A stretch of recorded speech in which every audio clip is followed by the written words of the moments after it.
Estão felizes com Cristo? Aleluia. Tome seu assento, por gentileza.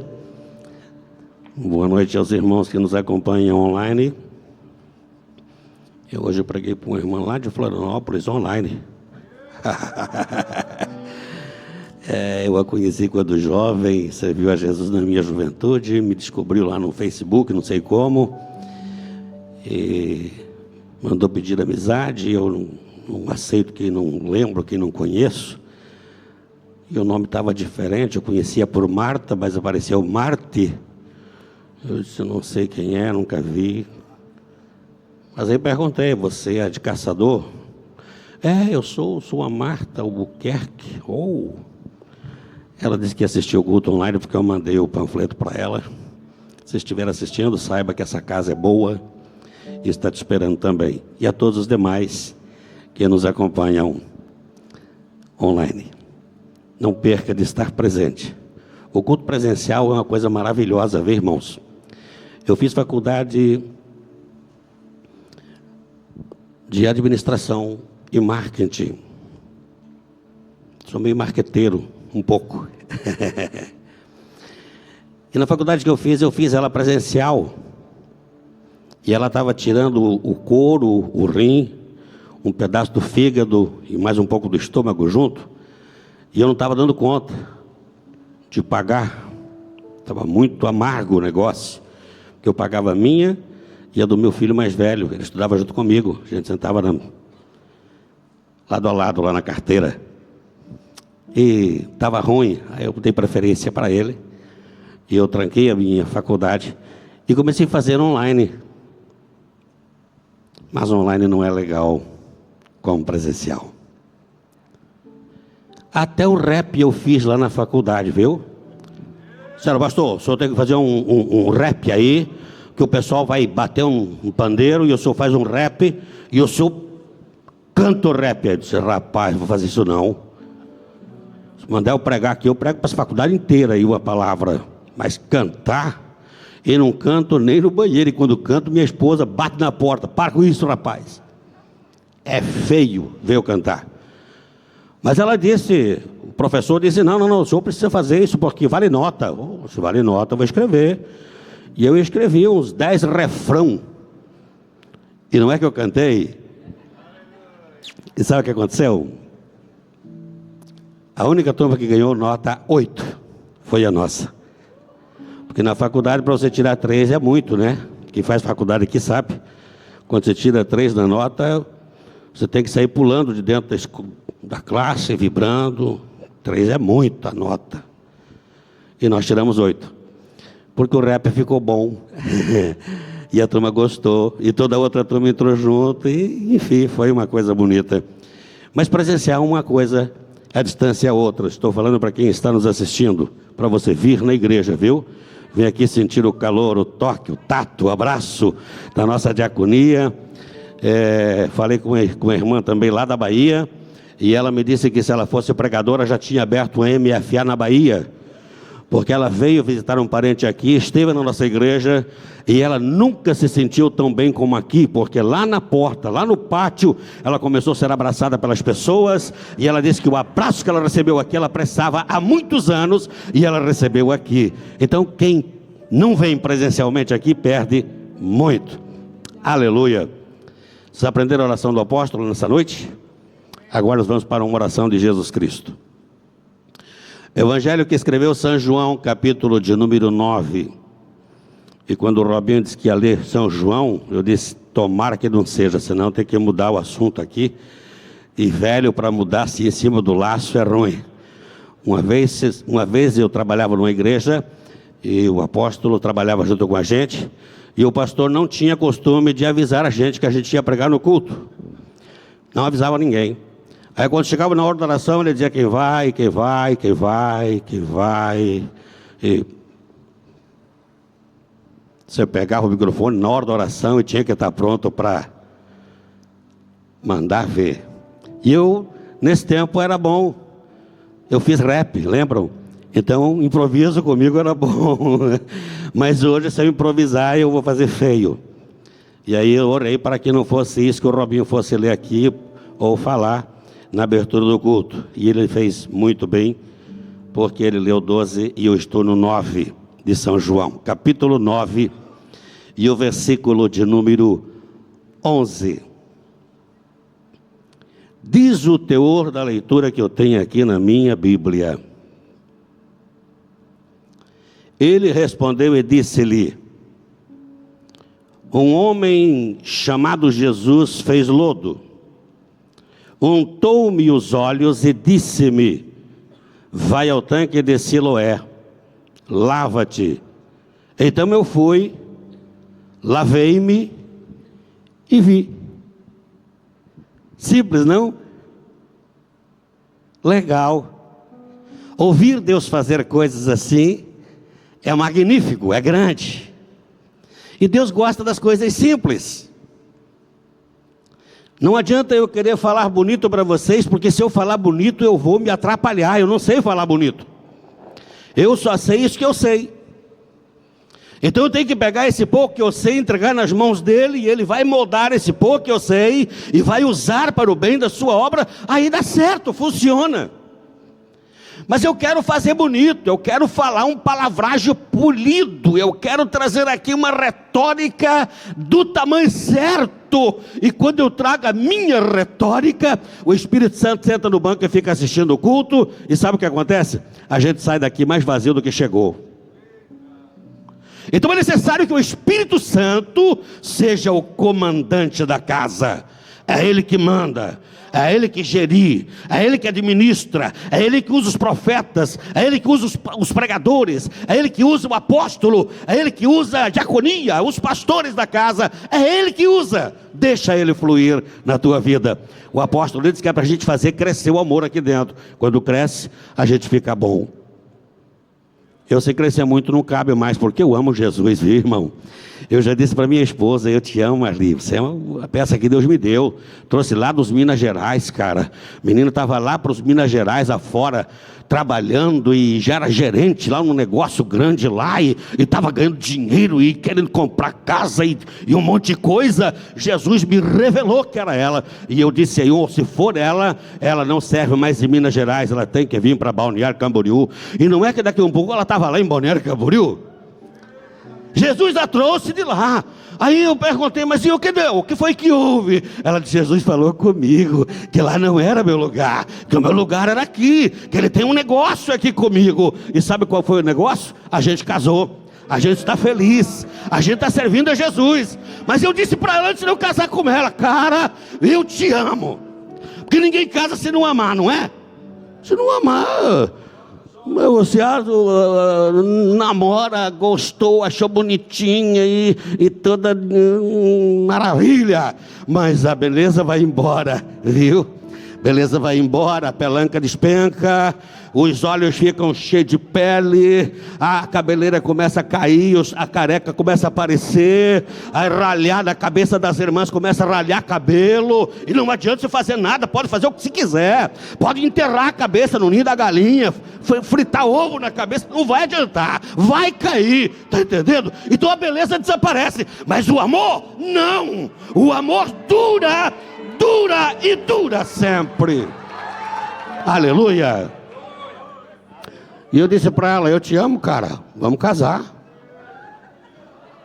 Mas eu quero que você saiba de uma coisa: eu amo 1 milhão de vezes mais Jesus do que você.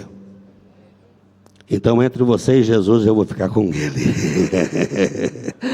E ela sabe disso, ela tem um pouco de ciúme. Às vezes eu vou orar na madrugada, ela levanta, vai espiar. Nossa, quanto tempo! É o tempo que eu preciso gastar com ele. Porque eu amo, e quem ama fica junto, e quem ama gosta de estar junto, e quem ama dá brilho no olho quando olha para o outro. E na madrugada a coisa mais gostosa que tem é quando você se prostra e ele está te esperando, e aí ele começa a falar com você, e começa a mexer no teu instinto, e daqui a pouco você começa a nadar numa dimensão sem assim. Aí você perde o tempo. O apóstolo disse que 2 horas e 20 minutos, 22 minutos. Rapaz, tem vezes que eu dobro o joelho e eu não sei que hora é, e não sei que hora eu levanto. E essa semana agora aconteceu um fato. Eu disse para ela, eu vou orar um pouquinho, e ela foi para a cama, e eu fui orar um pouquinho. E sabe quando foi aquele pouquinho? Era umas 10 horas da noite, quando eu dobrei os joelhos, e era umas 10 da manhã, quando eu levantei, e ela disse, nossa, que pouquinho. Sabe o que isso é? É a comunhão que você tem com Ele. Quando você está perto de quem você ama, você não quer sair mais dali. Quer ver um namorado novo? Uia, ele já liga. Ei, passa um vídeo, manda mensagem. Eu não posso no serviço, fera. O chefe não deixa. Ah, dá uma fugidinha. Vai no banho. O amor faz isso, viu? Eita. O moço aqui, esse moço aqui da história, ele nasceu sem a visão. Cego. Para ver cegueira em uma pessoa, nenhuma parte do sistema ocular pode funcionar. Não adianta ter um elemento da nossa cava ocular bom, se os outros não são. Eu, quando era novo, eu enxergava, eu tinha uma visão muito boa, fui jogador de futebol, e o nosso técnico do time disse que eu tinha a visão que o Pelé tinha.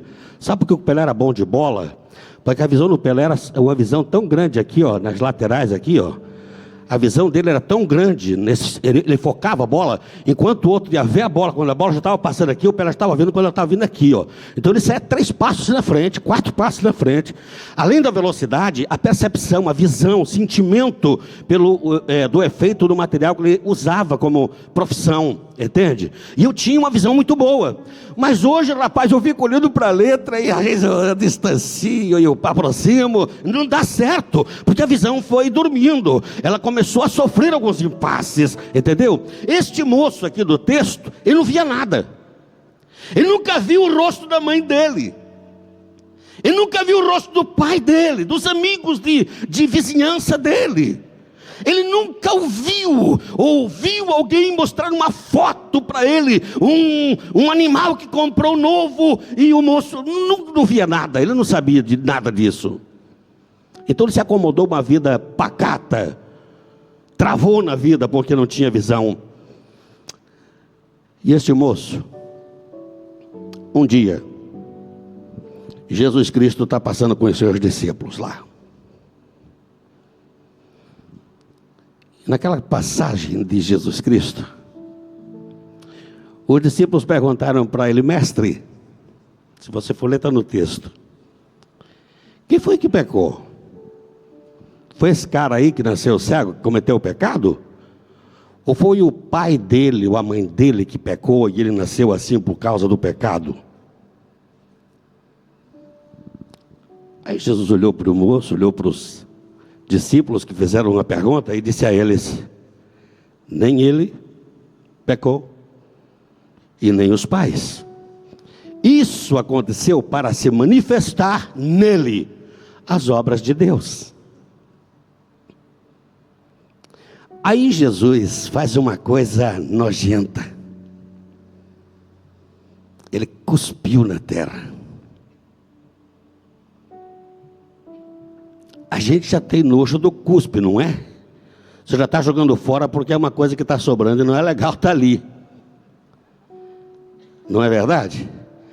Aí Jesus, pá, cospe.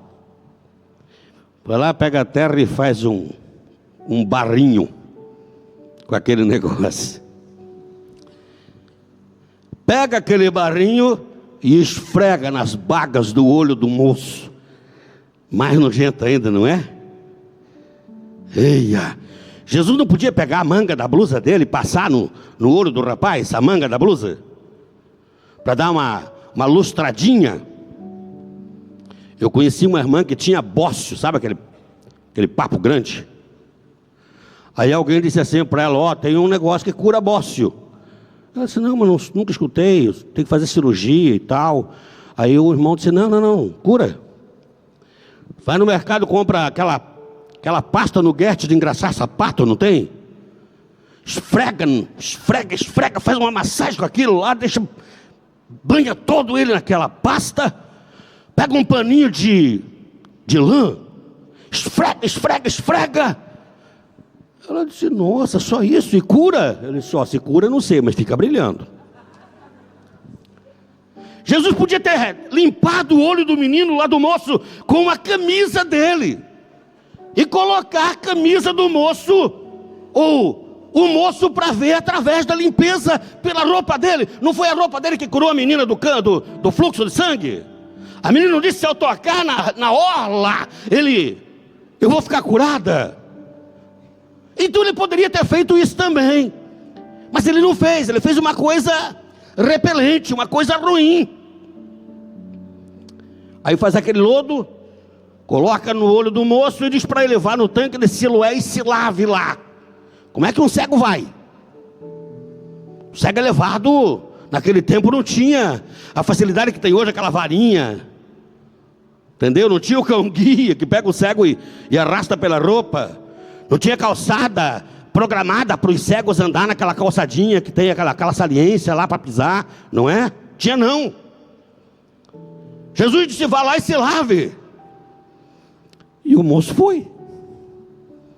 E ele se lavou no tanque. E ele voltou de lá vendo.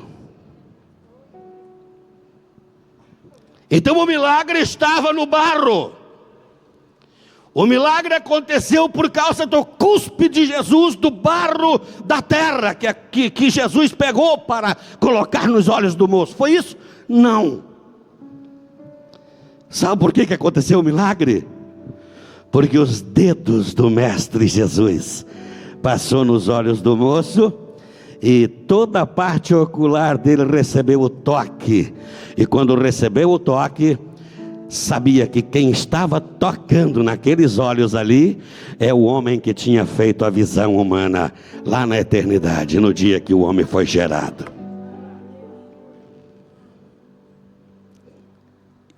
E quando os olhos viram esse toque, ou sentiram esse toque, os olhos se abriram. Quando os homens viram que o moço estava curado, os fariseus da época, a liderança religiosa da época, viu que o homem estava curado, foram no cara. Diz, rapaz, hoje é sábado, esse cara não podia ter feito isso contigo. Esse cara burlou a lei, esse cara saiu do padrão.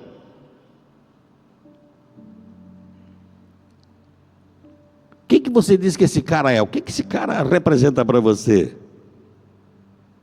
Alguém dizia assim, não, esse cara deve ser um homem de Deus. Deve ser uma pessoa de Deus, porque para fazer um milagre desse, nunca se viu falar que um cego, que nasceu cego, voltasse a ver assim. Nunca aconteceu isso na vida. E agora aconteceu. Esse cara é um cara especial. Ele tem alguma conexão com Deus muito forte. As autoridades perguntaram para o moço de novo, e você?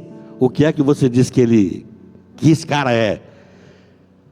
Aí ele diz, olha, se vocês quiserem acreditar que ele seja qualquer outra coisa, acreditem. Para mim, ele é um profeta que Deus levantou para me fazer enxergar, porque eu não via.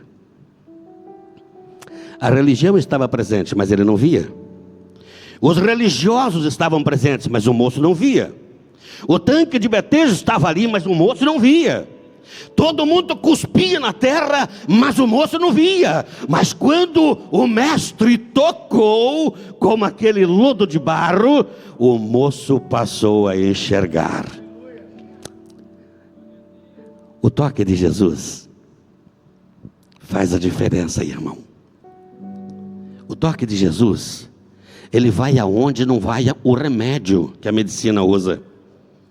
O toque de Jesus, ele vai aonde a religião não alcança. O toque de Jesus, ele vai aonde a minha estrutura cultural não tem nenhum tipo de resistência. Ele vai lá e muda a história. Sabe, o mestre Jesus é especialista em mudar histórias.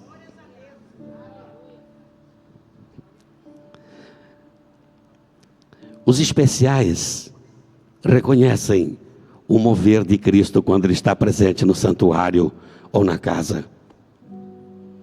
Eu disse ao pastor Lucas esses dias, tem louvores que eles cantam, que eles chamam Jesus para casa aqui, nem que ninguém queira, mas quando o louvor canta, toca, Jesus diz assim, eu sou obrigado a entrar, porque a adoração é plena, os corações vão se quebrantar, e há um mover do Espírito muito grande. Hoje mesmo,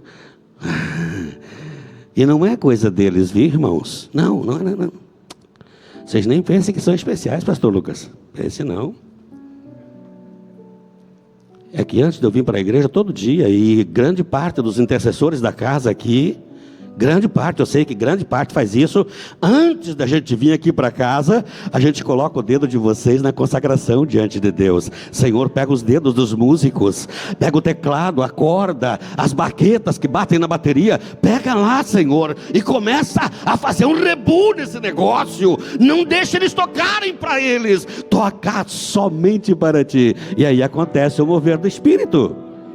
E aí você sente vontade de chorar no banco, e você nem quer chorar, e tem dia que eu não quero chorar, eu digo, Jesus, eu sou velho, e para que são tão chorando assim? Mas de repente começa esse negócio, esquenta, e não tem como não, fera, a gente só chora, e a gente chora e diz, desculpa Senhor, mais uma vez, desculpa, é que eu sou fragilizado nesse negócio de sentir a tua presença, e quando eu sinto eu quero estar mais perto e mais perto, e aí não tem como não chorar, viu? Só não chora quem não ama. Quem ama chora. Eu fiquei 6 meses trabalhando no Mato Grosso, uma oportunidade que a empresa me mandou para lá, e eu tinha 2 crianças pequenos, e a minha esposa, ela ficou com eles, e eles eram muito doentes, os meus 2 pequenos, mais velhos, e eles ficaram em casa com ela, e eu fiquei 6 meses lá.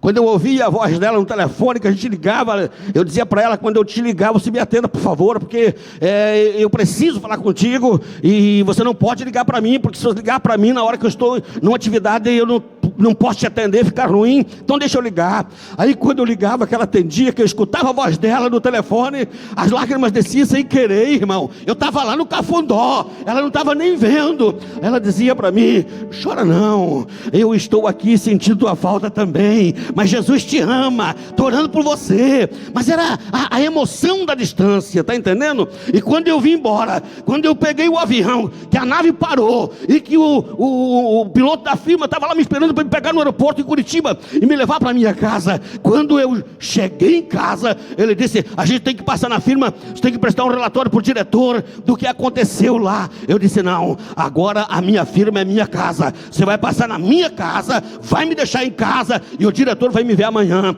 porque eu vou primeiro ver as minhas crianças e a minha esposa. Sabe por que essa sede, essa gana, é por causa do amor. Quem ama Jesus não fica um minuto sem Ele. Quem ama Jesus não manda sem Ele. Quem ama Jesus não pega a mídia social e fica vendo 2 horas de mídia sem primeiro ter um contato com Ele, ou sem ter Ele perto para você se conectar com Ele. Não consegue, porque o amor nos constrange a fazermos o que é melhor para agradar a Ele. O amor faz isso. Imaginem, lá na visão, a visão do ser humano, ó, eu até fiz umas anotações aqui, eu sou ruim para caminhar com pauta escrita, mas eu sou ruim de ruim. Eu sou que nem aquele cara que é destro e joga pedra com a mão esquerda, nunca acerta o alvo, para pregar com um memorando na mão. Mas eu estou com um memorando aqui na mão, porque a cabeça de velho já não ajuda tanto. Mas tem 5 passos que é preciso dar para que haja uma visão perfeita do ser humano. E pode acreditar, não tem a ver com o homem, não tem a ver com o humano, tem a ver com o eterno, porque é Ele que comanda todas essas coisas. E o primeiro passo é que, para ver uma imagem precisa daquilo que eu estou vendo, vocês estão vendo aqui o maculã, aqui em cima do púlpito, para vocês conseguirem me ver aqui, é preciso que haja luz, tem que ter um flash de luz, para vocês conseguirem me ver, senão não vão ver. Se apagar todas as luzes aqui, no primeiro segundo dessa luz apagada, a gente vai ficar cego, ninguém vai ver ninguém.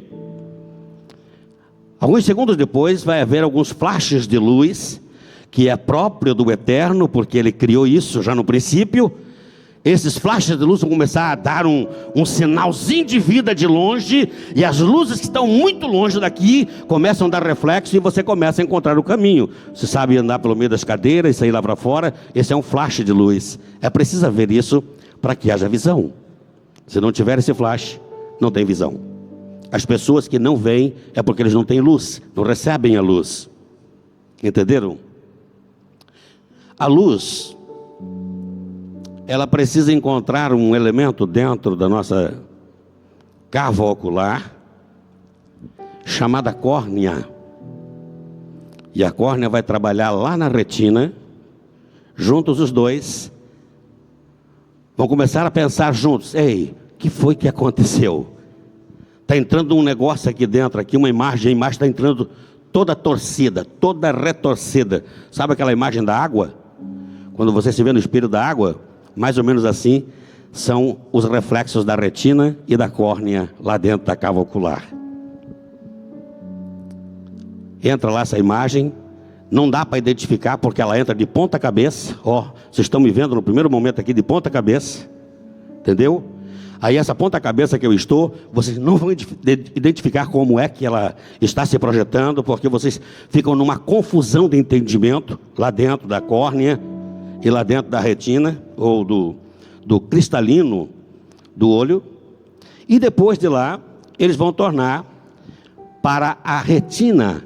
Aí começa a ficar uma imagem um pouquinho mais parecida, um pouquinho mais seletiva, um pouquinho mais clara. Quando chega na retina, essa imagem, lá da retina, ela começa a mandar para um outro elemento dentro da nossa visão, chamada de célula fotorreceptora. E essas células da fotorreceptora vão começar a trabalhar a imagem que recebeu de ponta cabeça, vão começar a endireitar ela e começar a trazer ela para o nível certo, correto das coisas, tá? Depois que essas células endireitarem ou transformarem isso, elas vão mandar para um chamado nervo óptico.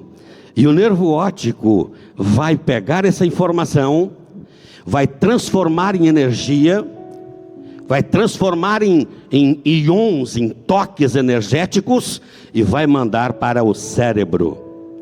Quando chega lá no cérebro, o cérebro identifica o que é que eu estou vendo. O cérebro vai dizer para o meu corpo o que é que eu estou vendo. Eu estou vendo uma igreja cheia de pessoas. É o cérebro que está mandando essa informação para o meu corpo, para dizer para mim: ei, você está com uma visão boa, fera. Está conseguindo ver uma igreja com pessoas de roupas cor-de-rosas, branca, preta, azul, verde, amarela. Se consegue decifrar isso tudo, porque o nosso cérebro já recebeu o material, já processou a seleção, e os carrinhos que puxam o material para confeccionar isso, para produzir isso, esses carrinhos usados por Deus no mecanismo de transporte desses elementos, eles não param momento nenhum, porque enquanto você está acordado, o teu olho está correndo para todos os lados, você vê tudo que existe, e você decifra tudo que existe ao teu redor. Por quê? Porque a tua visão está acelerada, mas o teu cérebro está recebendo informações, minutos, segundos, milésimos segundos,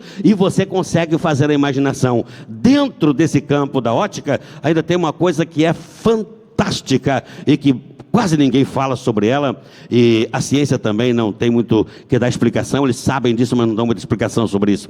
Sabe o que é?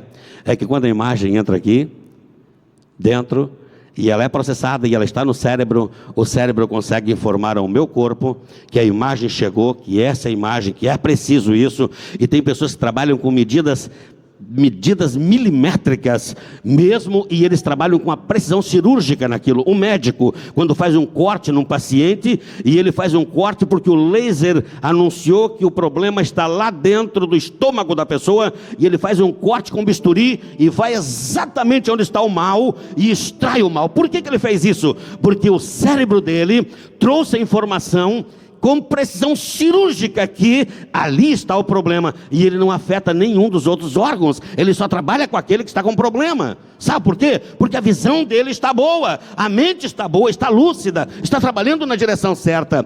Tudo isso deve-se a cavo ocular. Aquele homem não tinha nada disso. Aquele coitado, aquele cego, sabe o que ele tinha? Só a baga do olho. Tinha nada desse sistema funcionando lá dentro. Aí quando Jesus toca, aquilo entra em órbita, entra em funcionamento. É como se todo esse mecanismo de coisas que eu falei para vocês aqui, dissessem: ei, quem tocou aí foi quem formou o ser humano. Vamos obedecer, vamos fazer o que ele está mandando.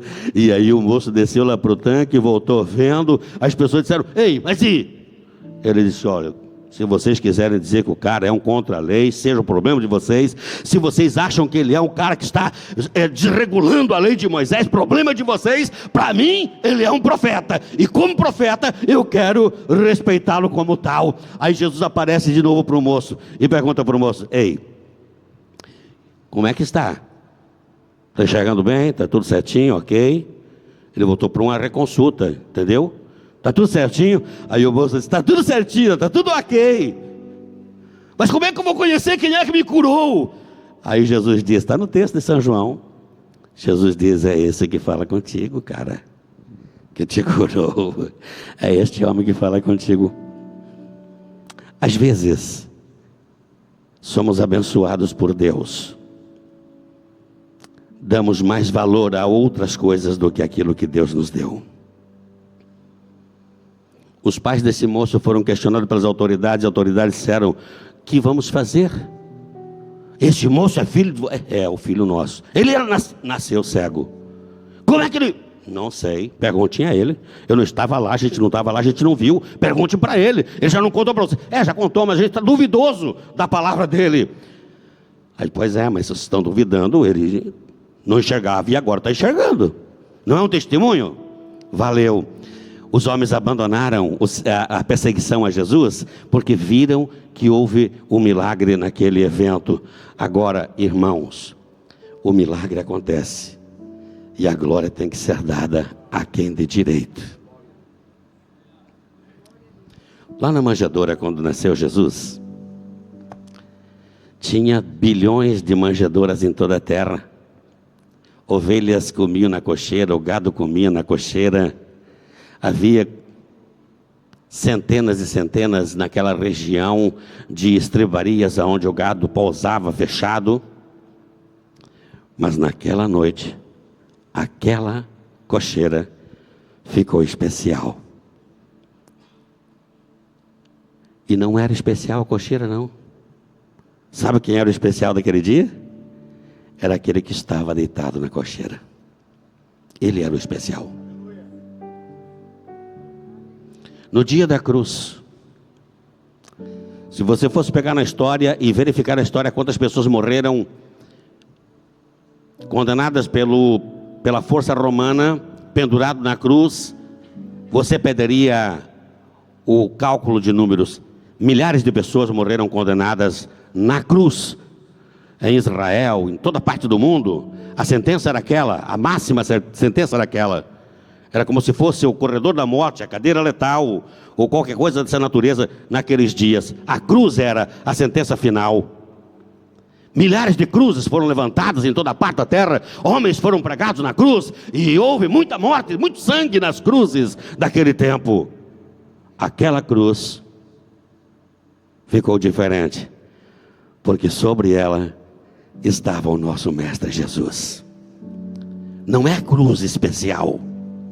O especial era o que estava sobre aquela cruz. Quantas pessoas pensam que são algo a mais? Quantas pessoas acham que são algo a mais? E não são. Ninguém é nada a mais do que o nosso Salvador. Ele é sobre todos nós. Ele é o maior. É Ele que comanda a sua igreja, o seu povo. É Ele que trabalha conosco. É Ele que conhece os nossos problemas. E quantas vezes a gente está lá no último degrau do nosso problema e não está vendo saída. E a gente já recorreu tantas pessoas e ninguém nos acudiu. E Ele se coloca à disposição para nos atender. Ele é especial. Não é nós. Não somos nós. Nunca pense que você, porque se eu não for, se o apóstolo não me mandar, lá vai perecer. Irmão, vai não. Eu disse esses dias no grupo de líderes ali, que nós temos no sábado à tarde, eu disse para eles: irmão, uma vez eu pensei assim também. Uma vez eu falava bonito, irmão. Eu era um guri novo, virado no chapéu velho, mas eu era um cara esforçado para estudar. Sempre fui muito leitor. Então tinha uma dicção boa, tinha uma oratória boa, tinha uma voz melhor. Hoje parece que tem um chibarro na garganta, uma coisa horrível. Mas naquele tempo não, uma voz bonita. Alguém dizia assim: é uma voz macia, é uma voz de locutor de TV.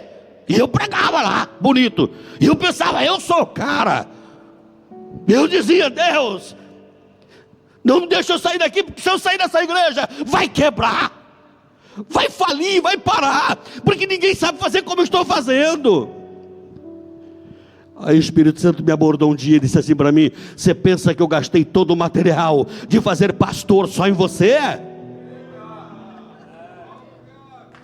Sou eu quem formo, sou eu quem faço, sou eu quem levanto. E quando Deus levanta, não tem ninguém que se atravesse para trancar a frente. Sabe por quê? Porque Ele é quem está no comando do negócio. E a igreja pertence ao Senhor. O apóstolo é o gerenciador da nossa igreja. Ele é o pai da nossa alma. E ele é mais novo que eu, mas ele é meu pai. E ele às vezes não quer ser, mas ele é. Entendeu? Ele é meu pai, porque eu o respeito assim. Porque é Ele que educa a minha alma. Ele está pregando aqui no altar e eu estou... tem alguma coisa que raspa naquele caroço. E eu vou para casa, Senhor Jesus, ajeita esse negócio. E o Senhor ajeita, sabe por quê? Porque a gente tem um pastor que sofre por nós. Ele é o nosso líder, mas acima dele tem um Jesus que cuida dele, que comanda ele. E eu oro na madrugada e digo: Senhor Jesus, cuida do meu pastor, da minha pastora, cuida deles, da saúde, da finança, do amor deles. Por isso que ele vem aqui no púlpito e conta assim, contando assim até com um tom de exaltação. Eu queria amar mais ela. E eu estou orando que ele ame, que ela ame, que seja assim. É a nossa oração como servos, como servidores, sabe? E Deus honra isso. Mas não pense que Deus não tem alguém para colocar no seu lugar. Se você deixar de fazer, Ele vai levantar outro melhor que você. Eu quero que nessa noite você tenha uma mão para trabalhar. Deus te deu uma mão para trabalhar. Deus te deu um coração para trabalhar. Este moço aqui, irmão, do texto lido, um cego. Qual era a mensagem que esse cara passava todo dia? Uma caixa de sapato. Não sei se era caixa de sapato. Um chapéu na mão, e as turmas jogavam a moedinha, ele escutava o barulho da moeda caindo no chapéu, lá naquela tacinha de recolher a oferta que ele tinha. Era o único som que ele conhecia. Quando ele ficou curado, sabe o que ele fez em gratidão? Se transformou num pregador. Aí o sacerdote vinha dizendo para ele: ó, cara, conta pra gente aí como é que foi esse negócio. Ele disse: o que foi eu não sei, eu só sei que quem me curou disse que era pra mim ir pra casa, e eu tô indo pra casa, curado. Eu não vi, agora tô vendo. Virou um pregador. Aí o sacerdote disse: esse cara virou desafiador agora. Sabe por quê? Porque quando eu recebo o toque do mestre, eu mudo de vida. O toque de Jesus muda a história, irmão. Jesus quer mudar a tua história. Ele não quer que você seja mais o mesmo. Chega de ser o mesmo, fera. Eu mandei umas 30 mensagens hoje para os irmãos da igreja. E alguém deve estar aí no culto aí que eu mandei mensagem. Eu digo para eles: sejam melhor, cara. Sejam melhor. Os iguais são desprezíveis. Os iguais vão ficando para trás. Ninguém lembra dos iguais. No bando de zebra, quem é que divisa? A zebra mãe, a metra, ou quem seja lá, a comandante do rebanho das ovelhas, das zebras, ninguém conhece. Está no meio. Mas quando a chefe puxa a fila e as outras vêm atrás, ninguém passa na frente, alguém diz assim: aquela lá é a chefe delas. Ela que comanda a manada, a tropa. Se você quiser que Deus te use, coloca teus olhos para Ele. Deixa Ele mexer nos teus olhos. A Bíblia Sagrada diz que pelos olhos, os olhos são o que mesmo? São o quê? Janela.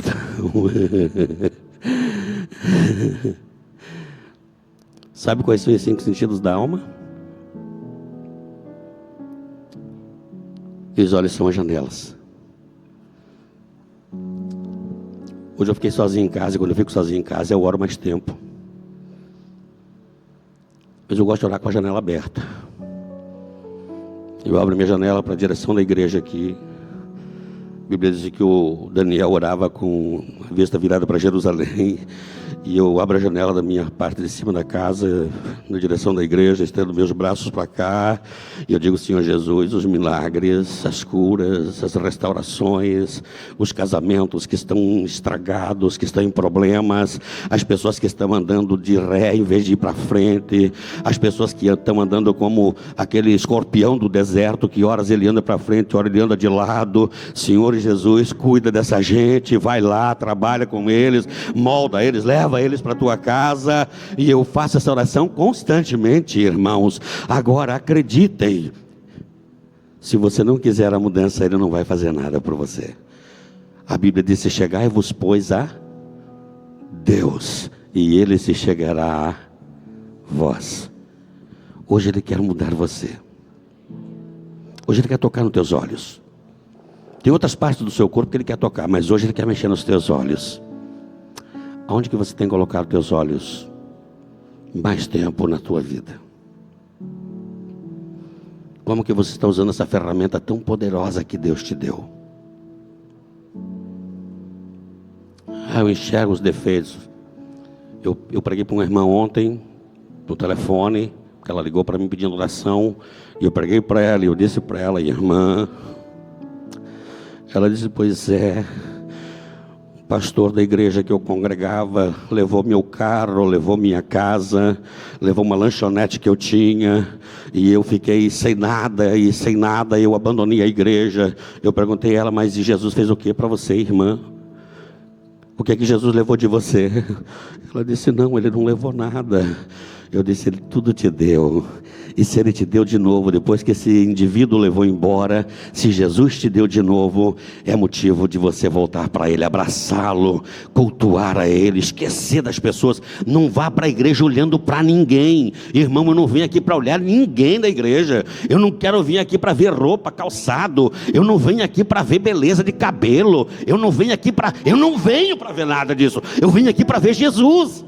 E não é que cada vez que eu venho, eu encontro com Ele aqui, fera. Então, você está perdendo tempo se você não usar a tua cava ocular para este fim. Olha o que esse moço fez. Este moço, ele virou um pregador.